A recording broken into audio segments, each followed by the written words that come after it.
think a lot of people feel that terms like cronyism, terms like chamocracy, do minimize the severity of what's happening and do often portray it as some sort of quirky English phenomenon, but sort of harmless maybe. It's certainly not a word you see applied to other countries. But I think cronyism and chamocracy do have a specific connotation which is relevant here, which is that in most cases, the public officials were not directly benefiting themselves. They were awarding contracts and benefits to their friends. In some cases, acquaintances, really. And of course, maybe they did that with the expectation of some benefit in return. Maybe they're repaying a favor, but there are a lot of big conservative donors who also won contracts. So maybe there's a quid pro quo. But I think it is important to capture that distinction because it's relevant for the kinds of policies we might put in place to stop it. So, when you understand that the problem is cronyism, you start to see the problem with the whole VIP fast track, because that's cronyism by design.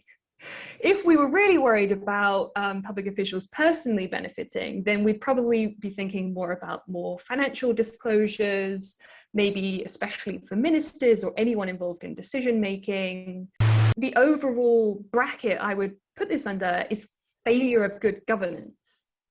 And I think that's quite devastating because what happened throughout this pandemic is that the government broke fundamental rules that we've all known for a long time, right? Political influence is a concern. Therefore, we set up systems to insulate the civil service from political pressure. That's a really important anti-corruption practice that we've developed over time and is now absolutely known throughout the world. And the government just sort of abandoned this.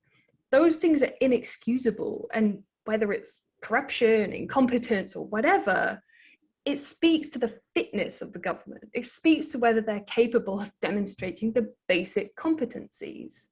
And I don't think, there's some criminal mastermind at the center of this. I think it really is a case of revealing how fragile our institutions were and how easily a few bad decisions from those at the top can filter down and corrupt the whole system, and that rot can spread incredibly quickly, and it's going to be very difficult to get rid of.